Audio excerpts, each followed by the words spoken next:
folks. Welcome to Walking on the Weene Side, part of It Matters Radio. Today, I have with me an incredible young lady with a story that you really want to hear and whose work you will want to support. Her name is Ming Canaday, and she is originally, many years, well, I shouldn't say many, you're a young woman, but goes back originally to China, where she was left in the not-so-tender care of an orphanage, partly at least, or perhaps entirely, because of health issues, physical disability.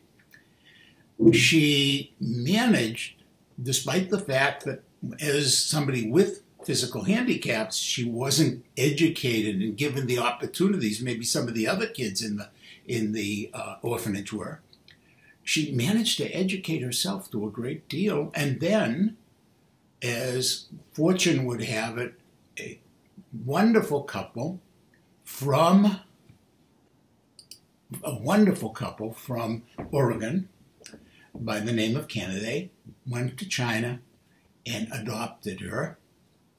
And she came to the States.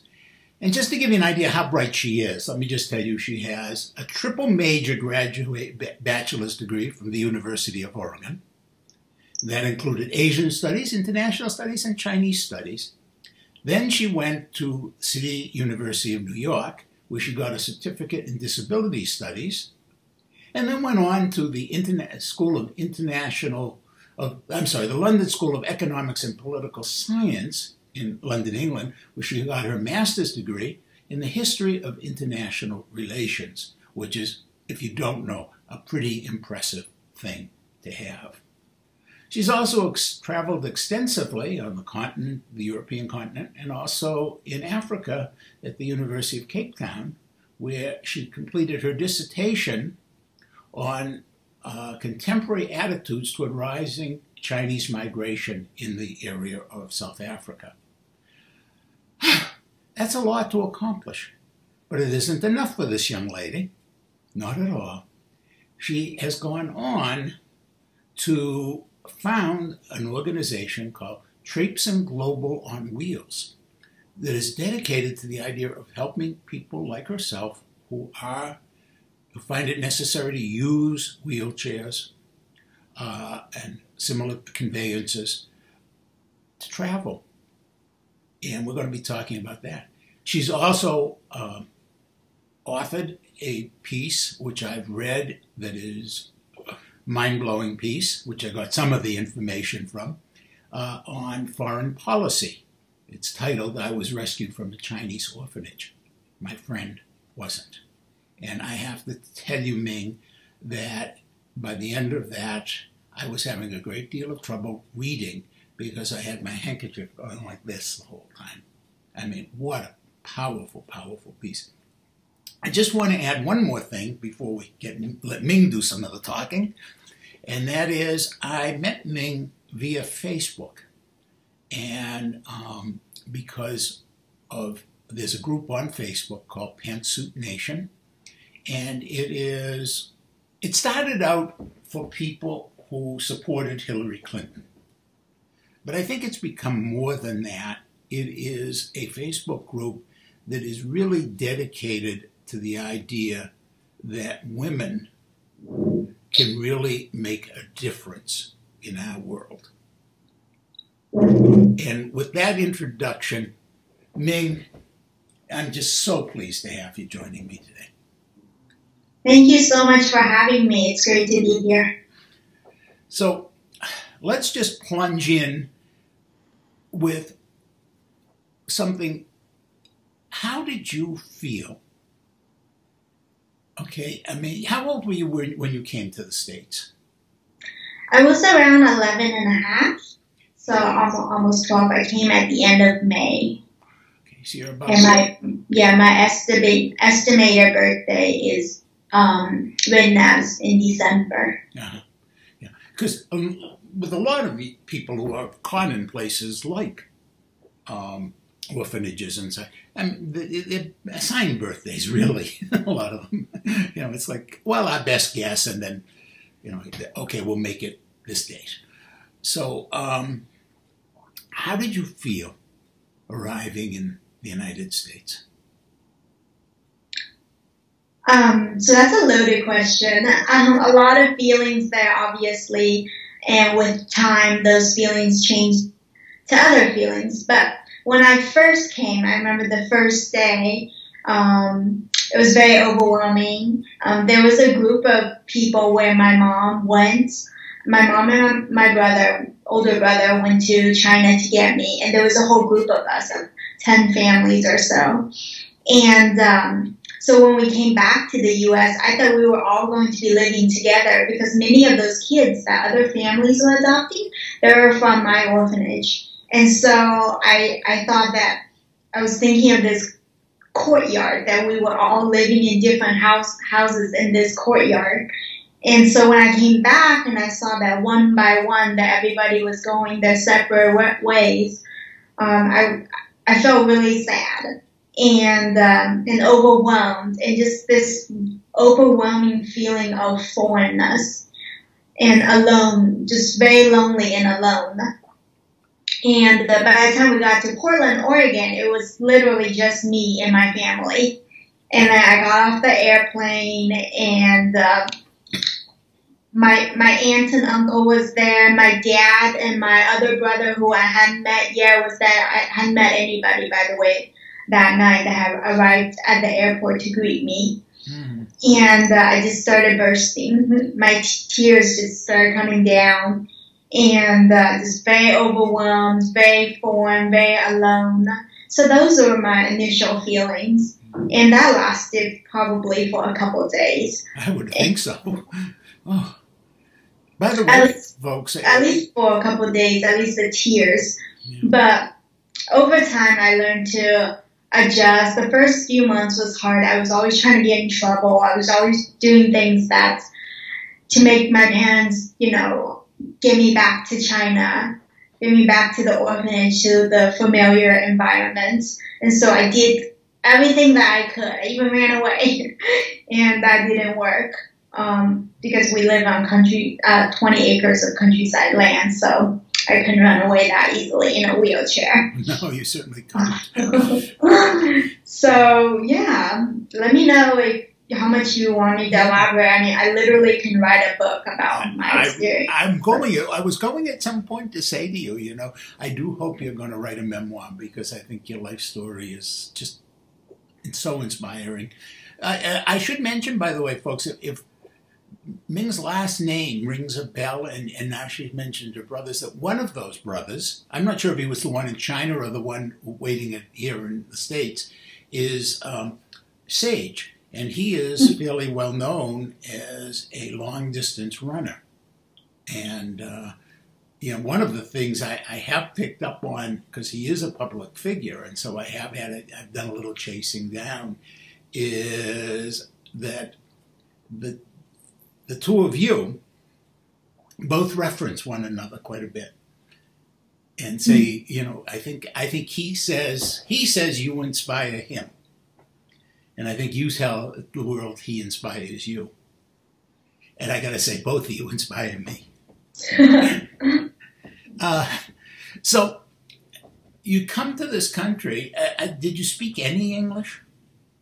No, I had no formal training. So I was living in the orphanage, and because of my disability, I couldn't walk. Right. And so I wasn't enrolled into school like the other children in the orphanage. Mm-hmm. And so when I arrived in the U.S., I only knew colloquial Chinese and only my Hunan dialects, and obviously Mandarin, the national dialect. No reading, no writing, and neither English nor Chinese. So I learned all of that, and all of my formal education training is here in the U.S. And did the Canaday speak any Chinese? Or? No, they did not speak any Chinese at all. So I think that's the reason why I learned my English so quickly and so fluently. I was immersed the moment I landed at the airport. And so people are often surprised by this speed at which I've adapted and learned the language and mastered the language. And I think it's because of that reason. And also, I have a really great family. They're always there for me whenever I need anything. And they really are the perfect family to have adopted a child, and especially a child that's as, hard to manage as me. They have a lot of patience, a lot of persistence, and a lot of resources they're willing to devote to me. And so because of that family collaboration and support, I was able to come as far as I have today.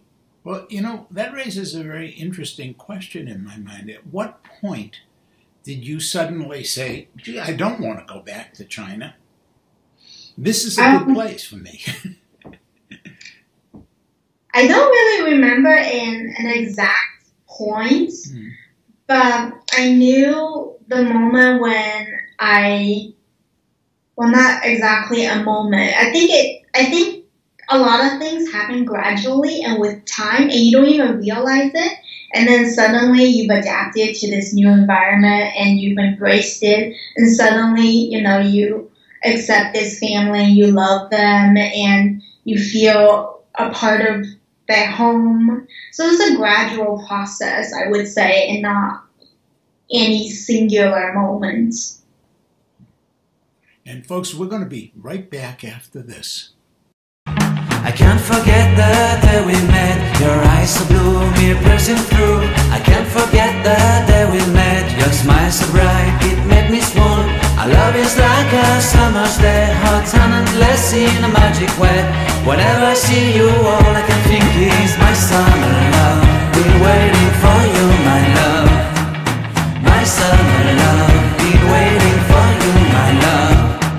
I can't forget the day we met. You looked so fly in your red Corvette. Your hair, your look, your everything. When I see it all, I knew that you were mine.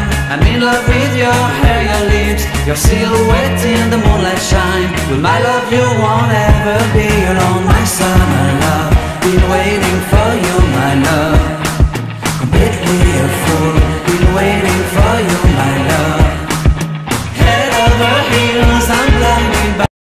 Welcome back, folks. So, Ming, tell us a little about these incredible parents. You mentioned, we don't even know their names yet, so tell us a little about them. Yeah, so I'd be happy to. My mom's name is Pamela, and my dad's name is Riff. And they are such amazing parents. I could write a book about them, 2 books. So my dad's a teacher, and he's retired now, but he was a former teacher for about 30 years or so. So what did he that teach? takes a lot of patience. What did he teach? He taught 8th grade science, and my brothers and I all took him for science in 8th grade. He was our teachers, for better or for worse. And then my mom has done the various part-time jobs. What was really important for us growing up, was that she was always there for us. She didn't want other people to raise her children, so she was home with us. And then when we were independent enough, she found a part-time job. That way she has a job that she loves, but also she could be there for her children when they need something. And I needed lots of things. Yeah, I was going to say, you particularly with your health issues had to get a lot of support.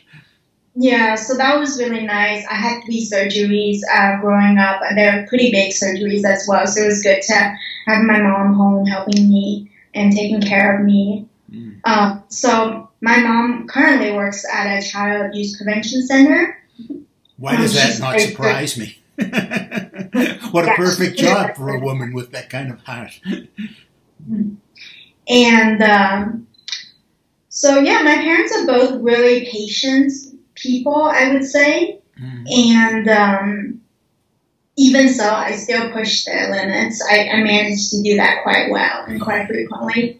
And but they're amazing. So whenever I had troubles with homework or things that I needed to talk to them about, or when I was away at college and was lonely and had trouble adjusting, I would call them. And just whenever I needed them for anything, they were always there for me.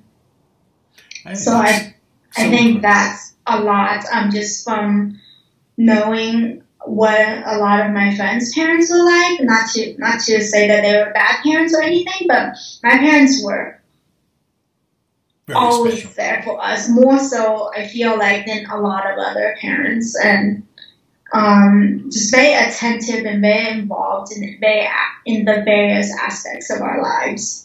So you mentioned the surgeries, and obviously your parents were trying to get you the very best medical care and help. I mean, you were born severely disabled, not as disabled as your friend, but you. Yeah. And so doctors actually, obviously will never know, because I don't know the conditions of my birth. I don't know my biological parents, right. But they diagnosed that I had polio, so that's something you contract after birth. Right. So virus from, not washing your hands or just bad hygiene. And so due to that, I had polio, and I also had severe scoliosis, which has since been corrected when I landed in the U.S. and had my first surgery, which was around 12 hours long. Of course, the scoliosis could in part be caused by the polio. And of course, polio does not necessarily mean bad hygiene. Lots of people in this country were getting polio from going swimming. That was one of the major transmissions, was if you went in water, because the virus could live very nicely in the water, in the summertime especially. And so there were a lot of ways, like in public pools and things. So, of course, now most of the world, and probably in China too, most of the world's children are immunized against polio. Some are not, sadly, but for the most part. But in the, there was a time not that long ago when polio was one of the scourges of the world. And,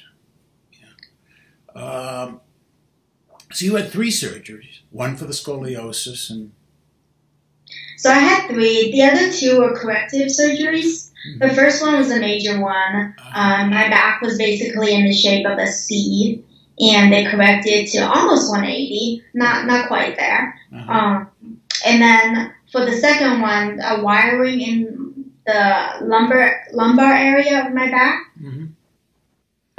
came undone, so they had to go back and fix that. And then the third one, there was a bump. I think I may have had a minor infection or something. I can't quite remember, but it wasn't a major surgery. The latter 2 were smaller. Like any surgery is small. I mean, that's a lot. And at this point, of course, you are still using a chair to get around. And can you, within the house at all, use like crutches, or are you really chairman? No, I can't stand up at all. Okay. So, and yet you've traveled all over the world. And that's pretty amazing. So let's talk about that. How do you do it? How are you able to get on and off airplanes or get about in cities? I mean, like here I'm in Tucson, Arizona. And, here, every city, every street there's a curb cut, except when the summer heat makes the sidewalks like this. All of a sudden, they have these little mountains on the side. But pretty much you can get around here. But a lot of the world, I mean, how did you do it? So there's a lot of places that I appreciate the accolades from people and the compliments, but there's actually a lot of places I can't go to. It's very selective. So the world's a big place. It's huge. I've been to a lot of cities, yes, but if you look closely and analyze the places I've been, they've all been major cities in the various countries around the world. And why do I do that? Because I need the basic infrastructure. I need that they have a mass transportation system. All the cities I have been to, nearly all of them have mass transportation systems in some scale. So I'm in a manual wheelchair, and I'm quite flexible and dexterous, and my upper arm is quite strong as well. And so I have no problem lifting myself in and out of my seat, and then just have strangers help me lift my wheelchair over or lift me down a set of stairs. Obviously, the infrastructure around the world and the various, even big cities, capitals, are not perfect. But I think a couple things that contributes to a successful travel experience, that I am willing to put myself out there. I'm willing to put myself in a foreign environment, talk to people that I've never talked to before, and talk to people who have backgrounds, cultures, languages that I have never been exposed to before. And just being willing to put yourself in that environment, and then accept that whatever happens, and the solutions will come up as you go. Because there will be challenges. Traveling has lots of challenges and lots of things that are unpredictable. It certainly is, even for those of us who don't have physical issue.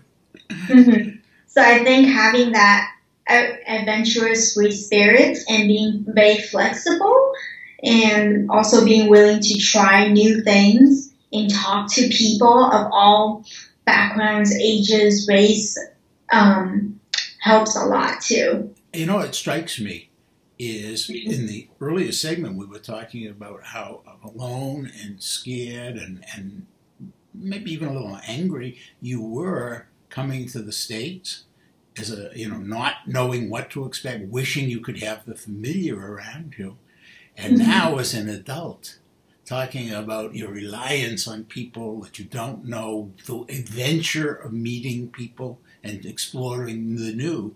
And I mean, that's part of the inspiration to me of your life, is that you went from that understandably pretty terrified youngster of 11, 12 years of age to this very confident adult and trusting adult. And that just blows my mind that you have made that journey. I think over the years, just having, at the beginning, it was not really my role to make the big decisions, but just realizing how strangers have shaped the trajectory of my life, and then how that being in this foreign environment, although plunging in it very suddenly at the time, has really shaped how I make decisions today and how I lead my life. So I think that experience, although at the time was a bit perhaps brutal, it was good for the long term of my life. When you write your memoir, okay, I consider it as a title, Rolling to Change. I will consider it. Now, I was wondering, one place you haven't gone, I don't think, I haven't seen any reference to, you haven't gone back to China, have you? I have actually gone back to China multiple times. In the summer of 2010, that was when I went back for the first time to Shanghai, China, to study Chinese. And so that was my first time going back after being adopted in 2001. And it was such an amazing experience. I've never been to Shanghai before. So prior to coming to the U.S. even, I was just within the confines of the four walls of an orphanage. So being in Shanghai and seeing all those skyscrapers and those amazing cities and tall buildings, it was very exciting. I loved that summer there. Oh, good. And have you been back to the orphanage? I have. I went back to the orphanage in the summer of 2011, visited some old friends, looked around the orphanage, although they have changed locations since. So it is a couple blocks away. The original location where I grew up is now something else. I'm not quite sure what it is. At the time, it was under renovation. And we'll be right back after this to talk.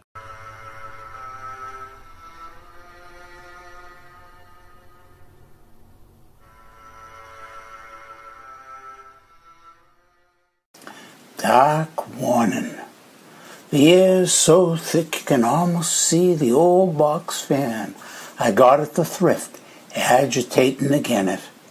The moon's so bright it lights the way to Babylon, yet hazed enough to call out spirit dead and set that dread that's buried in the human heart stirring with screams and sobbings of despair, whilst horses dance about with nervous hooves and dogs bay long and low to fend such evil as about us in the damp night swirls.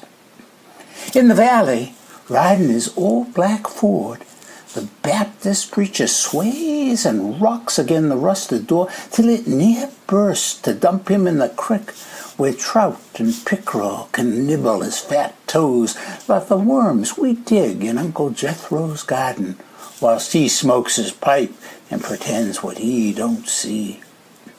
That preacher saves himself by swerving the wheel and bouncing up the rud like he's riding a chariot of death, come for the old woman Jones, who's busy with dying and still taking her time as if for to wait on his coming. That preacher ain't a racing to save no souls, leastwise not hers. There ain't not one person in all these hills who don't know and hate on her for being nasty mean. If it weren't for her potions and herbs, there's not a man nor woman who'd have truck with her at all. But them potions and herbs do hold the power. Power to heal and power to make a person sick and die. That's how she's lived so long, longer than most and longer than she ever deserved. But even them that knows witchin' die, and dying's what she's doing now. The preacher, he's got a fierce wanting after her potions and things she knows. Thinks maybe she'll teach him before she passes on. So there he is, bouncing and jouncing along that rud, hurrying to the crone's place, hurrying to beat old Lucifer and his sulphurous horde, hurrying to talk that old woman out of all her knowing. And all that time, up on the spring hill, up where the trees turn from aspen and alder to pine and hemlock, up where the streams start up and bobble their way down to that creek, an old black bar was snuffing the wind and looking to mate. And an old bar has that urge. Why, best stay clear and let him satisfy the wanting. Off he roams and down that hill, snuffling, shuffling, and not caring one bit about naught but finding what he's been wanting. Seems like there's a wanting in all nature. The parson is wanting something evil and wrong, but full of power. The bar is after something too, wanting and wanting. The one's jouncing and bouncing up a rutted rud, the other pushing and growling down the stream. Farther on up that rud, well past where it crosses the crook, where a car can ford it easy, that old woman, she sets up and starts in laughing like the devil's tickling at her feet, larking and laughing like there ain't no end in sight. All of a sudden she keels over. She's gone wherever her light goes. And down that rud, there at that ford, the preacher's car and the black bar come together with a bang and a howl. The bar ran off. No rut this night. The car is dead. They'll need a team to pull her out. And that preacher? Why, he's dead too. Blood and bits of brain all about. Some have gone to feed the fish. Those are brains worm a man. Well, why is a fish to know or care?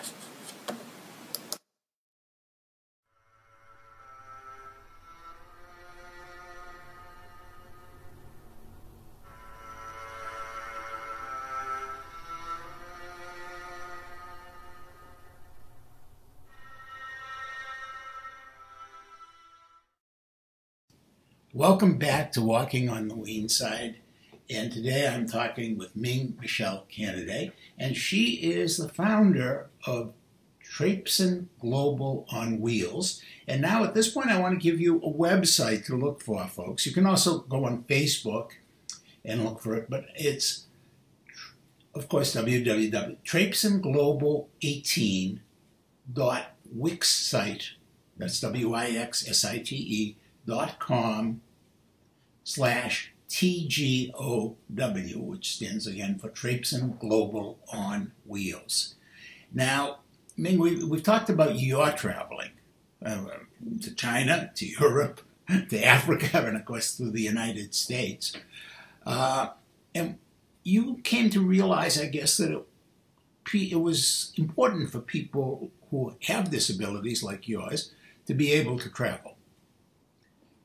And hence this organization. Could you tell us more about Traipsin Global on Wheels?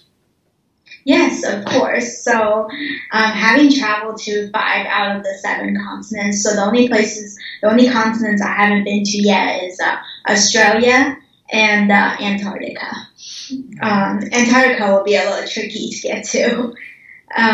So I founded Traipsin Global on Wheels because I felt like there's really a void out there regarding resources for individuals with disabilities, specifically individuals in wheelchairs, to stay fit and healthy. And we already lead a relatively sedentary life compared to the general population. And growing up, and even as I entered adulthood, I was trying to find ways to help me stay fit because I knew that shoulder problems were coming up, carpal tunnel, elbow tendonitis. I was aware of these issues because I had other friends who were in wheelchairs, and some were older than me, and they were already experiencing some pain and aches. And there's just very few resources out there, very limited, just videos, information, individuals that we can talk to, professionals that are accessible to us. And so that's why I wanted to address that with Traipsin Global on Wheels. So we have 3 goals at Traipsin Global on Wheels. The first one is disability fitness, which I just elaborated on. And then the second part is travel. So many individuals with disabilities would love to travel, being in a wheelchair or having some other kind of disability that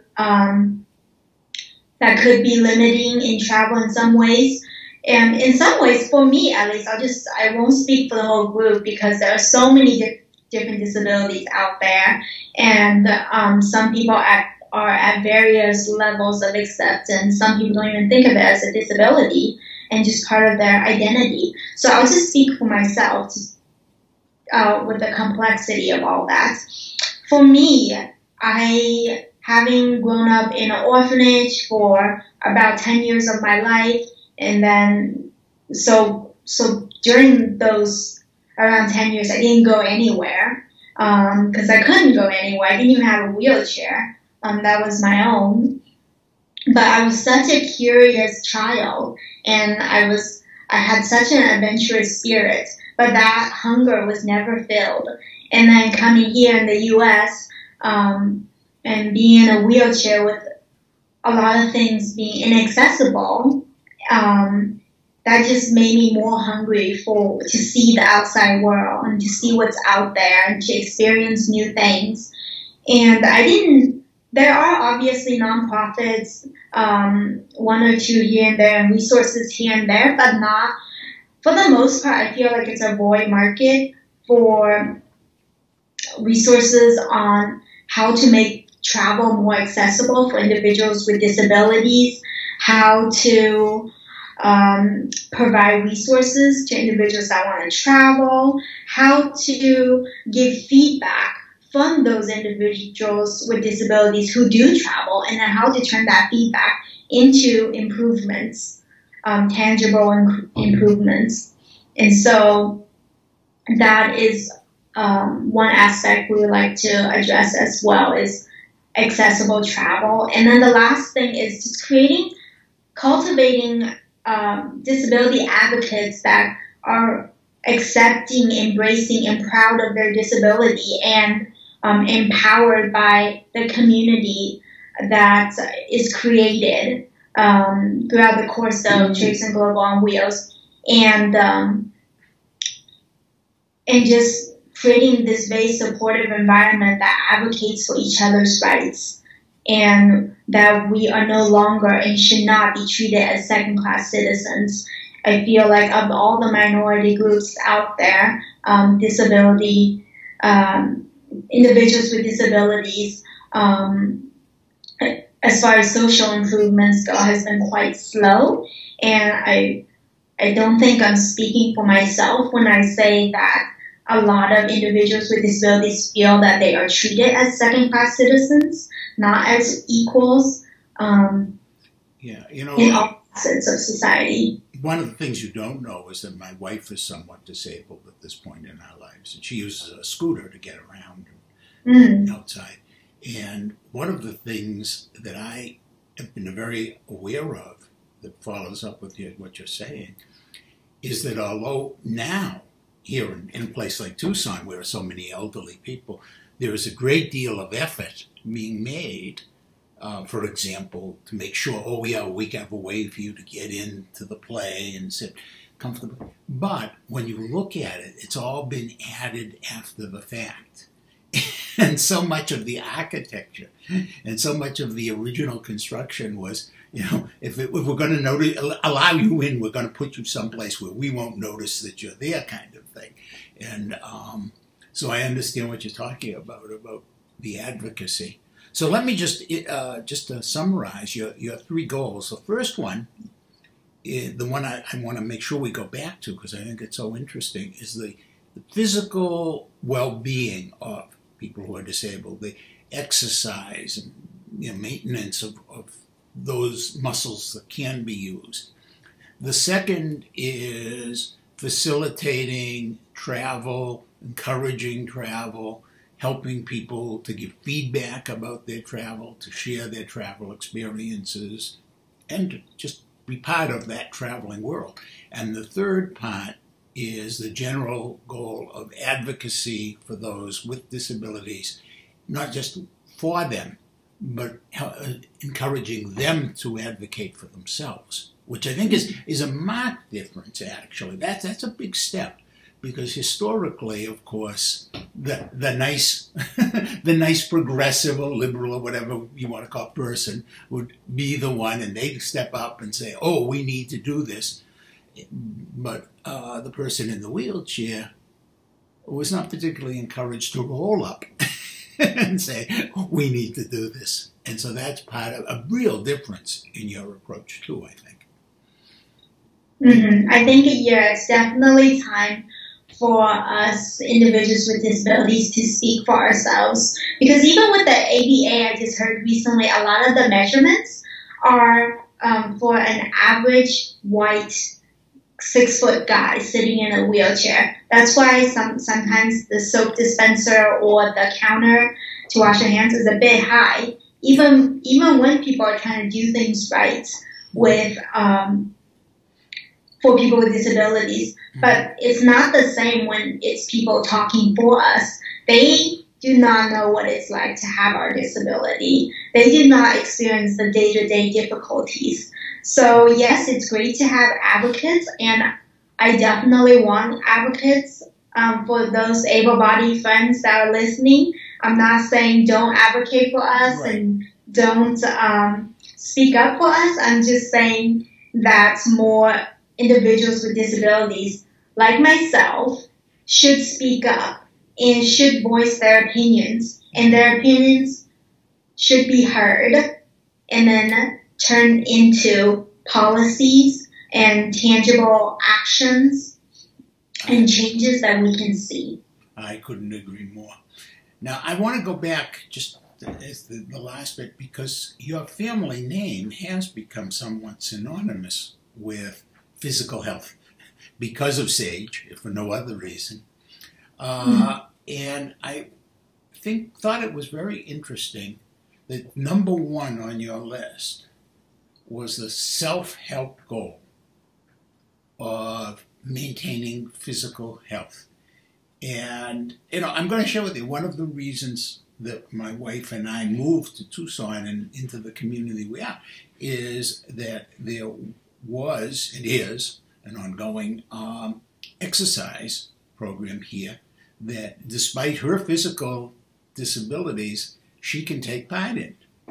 And we've noticed that by doing that, and she goes 3 times a week, and now she's doing it at home using videos on the computer, and we've noticed really an incredible improvement in her body core, her arm strength, her ability to function healthfully. I'm delighted. I couldn't be more pleased, obviously. But it just underscores what you were saying. Because I think, it's very easy to say, well, okay, you're using a wheelchair, so okay, your arm, your upper body strength is going to be great. But in reality, that's constant stressing on those muscles, on those joints. And if you don't get proper physical therapy for them, they're going to deteriorate. And one of the problems is that if you go in and you've got something wrong with a leg, say, and you want physical therapy, health insurance happily covers it. Well, not so happily, but they'll cover it. But if you go in and say, gee, I have to maintain this ability with my shoulders, for example, oh no, you have to wait till something's wrong. And you're really talking about preventative physical therapy. And that's, I think, such a wonderful point to make. Mm-hmm. Yeah, I thank you. It's just the stats are so high, the variation. I've heard anywhere from 50% to 90% of wheelchair users that develop shoulder problems. It's well known that it is a common problem. Sure. And so, because we already know this, why not take preventative measures to either delay it or prevent it altogether if we can? Mm-hmm. And so I think there are not enough resources out there. I was trying to read some information online, and it's just so sparse. Well, one of the things, it's sparse, and I think probably videos would be helpful. If one of the things that Trapes and Global on Wheels does is provide videos like the ones my wife uses for her exercise routines here at the house, that would be in and of itself helpful. Another thing is perhaps getting physicians to think about this. Hey, you're going to put so much emphasis on what's wrong with me. But how about being more aware that because of what's wrong with me, what's right with me has to be taken better care of. So, these are important issues. And I'm so glad that there is an organization like Trapes and Global on Wheels to help that. Now, we're about out of time, and I'm going to want to point out, people, as you're listening to this, and first of all, please go to trapesandglobal18.wixsite.com/TGOW and sign in, help, contribute whatever you can do, because... And sorry to interject here, but we're also on social media as Trapes and Global on Wheels on Facebook, Instagram, Twitter, Tumblr, so YouTube, anywhere where if you don't use Facebook often, you prefer Instagram, we're there. So we're in all the major social media platforms. So please connect with them. And the next thing is that when you see people who have disabilities traipsing around, and we hope they are out there traipsing around, I hope you'll think of my guest today, Ming Canaday, and realize that the fact that somebody is in a wheelchair may indicate they need some help, perhaps. Oh, hey, yeah, please hold that door, or please help. But also remember that they can also be and often are, just as with everybody, incredibly bright, talented, important human beings who deserve not just your assistance, but also your respect and your willingness to hear what they have to say, because what they have to say may enrich your life. And I have to say that my contact with Ming Canaday has certainly enriched mine. Ming, thank you so much for joining me today on Walking on the Weene Side. Thank you. It's been so great to be here. Hey!